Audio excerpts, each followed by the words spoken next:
I'd like to call to order the regular meetings of September 3rd, 2019. The invocation will be given by Councilwoman Dowling. Heavenly Father, we thank Thee for this day. Help us to use good judgment for the business at hand and guide us in wisdom with a continuing sense of truth and fairness for the community we represent. I pledge allegiance to the flag of the United States of America and to the republic for which it stands, one nation under God, indivisible, with liberty and justice for all. Julie, call the roll. Mrs. Dowling? Here. Mr. Kirchner? Here. Mr. Krieger? Here. Mr. Landig? Here. Mr. Marne? Here. Mr. Blake? Here. Mr. Donovan? Here. We have the approval of minutes for the regular meeting for August 20th, 2019. Move to approve. Second. Julie, call the roll. Mrs. Dowling? Yes. Mr. Kirchner? Yes. Mr. Krieger? Yes. Mr. Landig? Yes. Mr. Marne? Yes. Mr. Blake? Yes. Mr. Donovan? Yes. And the approval of the minutes for work session August 26th, 2019. So moved. Second. Julie, call the roll. Mrs. Dowling? Yes. Mr. Kirchner? Yes. Mr. Krieger? Yes. Mr. Landig? Yes. Mr. Marne? Yes. Mr. Blake? Yes. Mr. Donovan? Yes. And we have a presentation tonight by Ben Capelli, Chief Executive Officer of Lake Tran, who I hope you took the bus here. I have been riding the bus, actually. And Ben, I see you're getting to me now because it looks like you're going to run a bus through the headlands now? Well, what I'm here to talk to you about is, so first off, this is more just an informational session. I'm not here to ask for anything or to encourage anything one way or the other. So in April of this year, our board voted to put a 0.25% sales tax on the ballot this November. This is a very difficult choice for us. So Lake Tran has existed since 1974. We put our first sales tax, or our first successful sales tax was on the ballot in 1988. We've renewed that several times, but it hasn't changed since '88. So in the last couple years, we've been faced with some pretty difficult circumstances. First of that is, as the population's gotten older, the pressure on dial-a-ride has grown significantly. Since 2014, we've seen about an 18% increase in dial-a-ride, which is our financially most expensive service, but also the one the community expects the most from us on. So that's been a challenge. Along that same time period, we've lost funding from the state of Ohio, and the change in the MCO sales tax, which I'm not sure how familiar you guys are with the MCO sales tax change that was made, but they changed how they tax Medicare, and that hit us in full this year. There were a couple years where they phased it into us. We lost about $425,000 annually from that change. And we lost another 800 plus from the state as they sort of changed grant programs. So we've been faced with sort of an unprecedented increase in demand for dial-a-ride while our revenues have gone down. So our board spent about a year talking about what to do. Nobody likes taxes, self-included in our board. The last thing we wanted to do was to increase taxes. However, we're faced with a situation where we can either ask the community for more and let them decide what they want to see from Lake Tran, or be forced to cut about 30% of our service. That sounds like a lot. You know, why is it all that much so much? We're spending about $2.5 million of reserves this year. We have about an $18 million budget. This is a pretty significant amount of reserves to spend this year. And that's to keep service status quo. And so our board felt that the best thing to do would be to ask the community what they want. They want service to continue as it is for the future, or do they want to see a reduction and have us live within our means? And that's a question our board felt was best answered by the community, not by them, because it's a change. So I'm here tonight to tell you a little bit about that, not to ask for an endorsement, not to tell you how to vote. I think, our purpose in why I'm here and the things we're doing is to educate folks, to let them make that decision. I certainly have my personal opinion, but I don't want to force that on anybody because it's American right to vote. So I have 3 handouts for you, and I brought lots of them so you can hand them out to more people as you like, or hopefully not throw them away, but do whatever you want with them. So the first one is, this one just has some facts about why we're on the ballot. So there's a lot of numbers and a lot of kind of information about why we've chosen to do this. And we're distributing that flyer all over the place to kind of educate folks as to what's going on.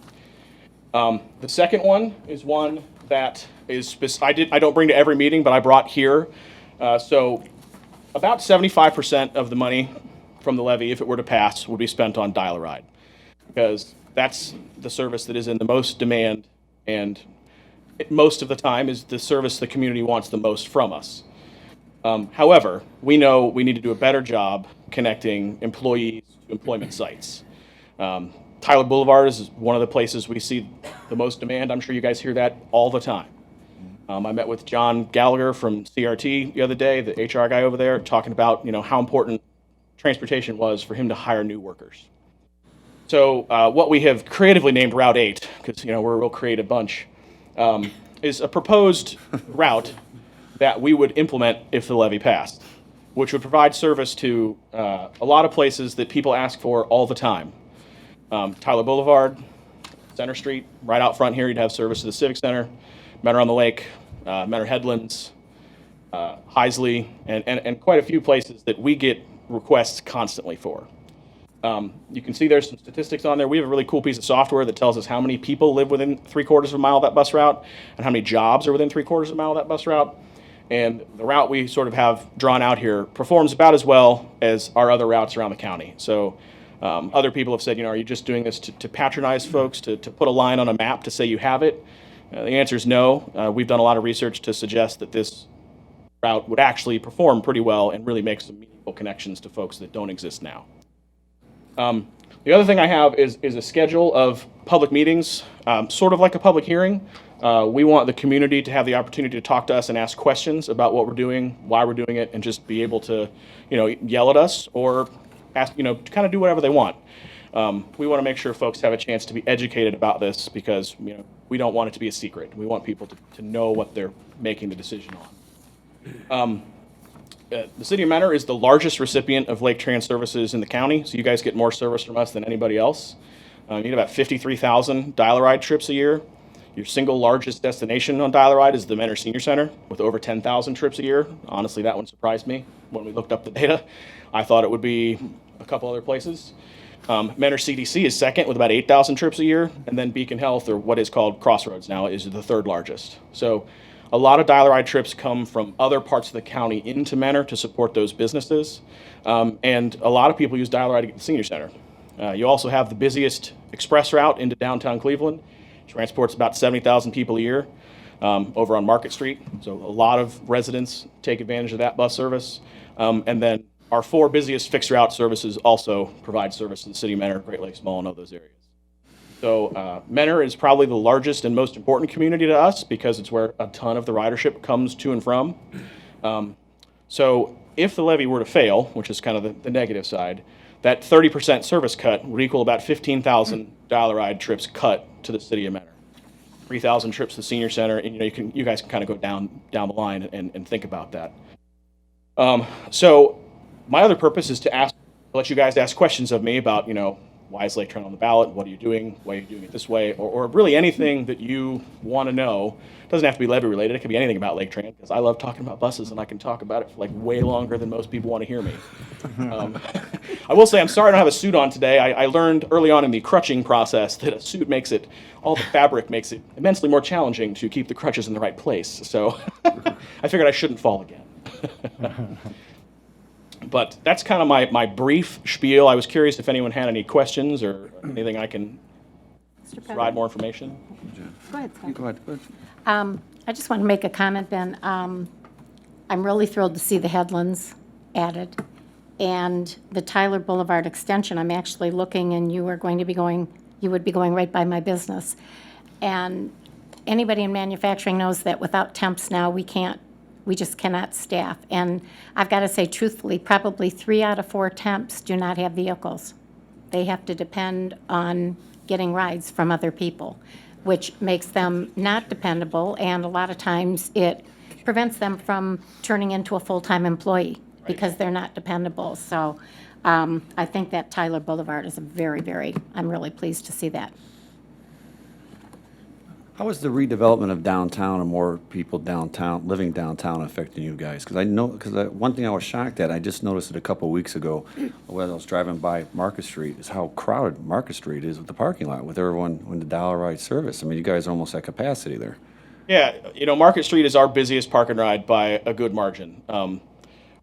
the change in downtown has it has affected us and it hasn't. One of the things we did earlier this year that I came in and talked about a little bit is how we are doing a better job providing access from downtown to here. So we have our commuter express buses, they pick up people to park and ride every morning, they go downtown, now you can ride them back. And we have had, honestly, more people than we expected using that service to get to jobs on Tyler Boulevard.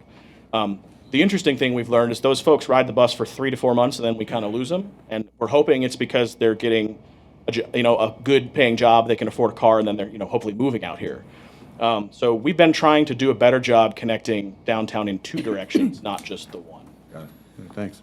Hey, Ben, one other thing, since you're including the Headlands in this, you might want to contact the Headlands Community Center to have a information session down there, because you've got about 3,000 people down in that area. Okay. Yeah, I mean, I'll talk to anyone. If I find someone on the street, I'll talk to them. So. But and some people have asked, so it is a 0.25% sales tax. It's an ask for a new sales tax. It's for a 10-year period. And like I said, it's mostly to support Dial-A-Ride. But especially for the city of Mentor, there's some pretty cool other stuff, which is Route 8. Right. Anybody else? Ben, thank you very much. Thank you for Good having luck. me. I appreciate Good it. luck. I will leave all these things here for you to do with as you please. If Okay. you have questions later, feel free to talk to me. I can come to lunch. I can answer on the phone. Whatever you need, I am available for you. So, All right, thank you. Thanks, Ben. thanks. Ben. Good luck with the injury. Oh, thank you. Yeah. September 20th. All right. Okay, public hearings, we have none. Tabled legislation, we have none. New legislation, ordinance number 19-0-063. An ordinance to revise the codified ordinances of the City of Mentor 2006 as amended by adopting current replacement pages and declaring an emergency. Mr. Filipiak, No additional comments, Mr. President. Mr. Zeman, any comments? No, Mr. President, council members, this is again just a publication of the replacement pages, which been prepared by Walter Drain Company. Okay. Second. Julie, call the roll. Mrs. Dowling? Yes. Mr. Kirchner? Yes. Mr. Krieger? Yes. Mr. Landig? Yes. Mr. Marne? Yes. Mr. Blake? Yes. Mr. Donovan? Yes. Move to approve. Second.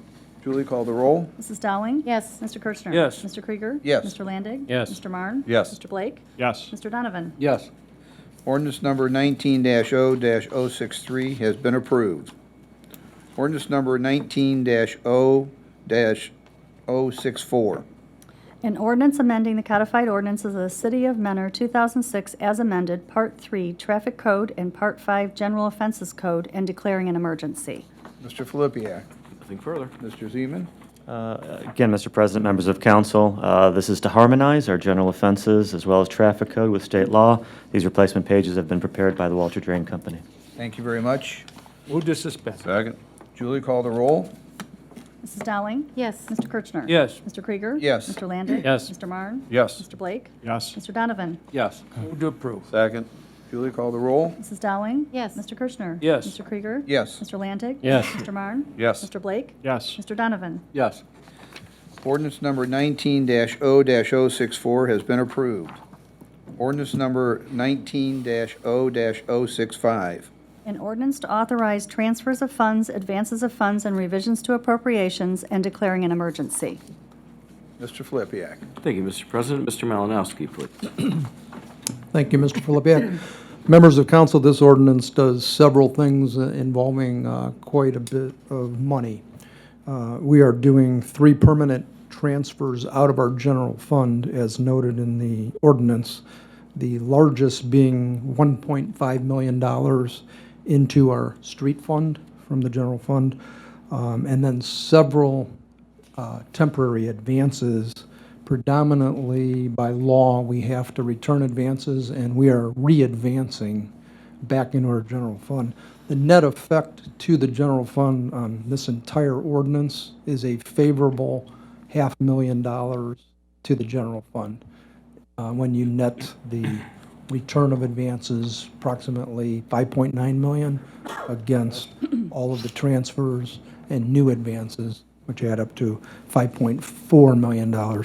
Regrettably, I have to admit that the finance department is not perfect, and we did detect a typographical error on the transfer in account number. Nothing would change on the dollar amount, but I would recommend that we amend the transfer out of 1.5 million going into the street fund.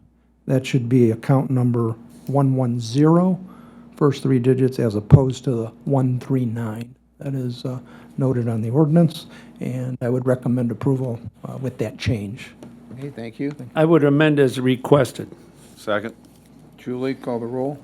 Mrs. Dowling? Yes. Mr. Kirchner? Yes. Mr. Krieger? Yes. Mr. Landig? Yes. Mr. Marne? Yes. Mr. Blake? Yes. Mr. Donovan? Yes. Move to suspend as amended. Second? Julie, call the roll. Mrs. Dowling? Yes. Mr. Kirchner? Yes. Mr. Krieger? Yes. Mr. Landig? Yes. Mr. Marne? Yes. Mr. Blake? Yes. Mr. Donovan? Yes. Move to approve as amended. Second? Julie, call the roll. Mrs. Dowling? Yes. Mr. Kirchner? Yes. Mr. Krieger? Yes. Mr. Landig? Yes. Mr. Marne? Yes. Mr. Blake? Yes. Mr. Donovan? Yes. You're getting good at this. You're getting fast. Ordinance number 19-0-065 has been approved. Ordinance number 19-0-066. An ordinance authorizing the city manager to enter into a contract with Ohio Paving and Construction, Inc. for the asphalt and resurfacing of the parking lots and access drives at the Police Department and Walsh Park and declaring an emergency. Mr. Flippia. Thank you, Mr. President. And Mr. Schweiker, please. Thank you. As part of an overall facility maintenance program, the Department of Public Works oversees the resurfacing of parking lots.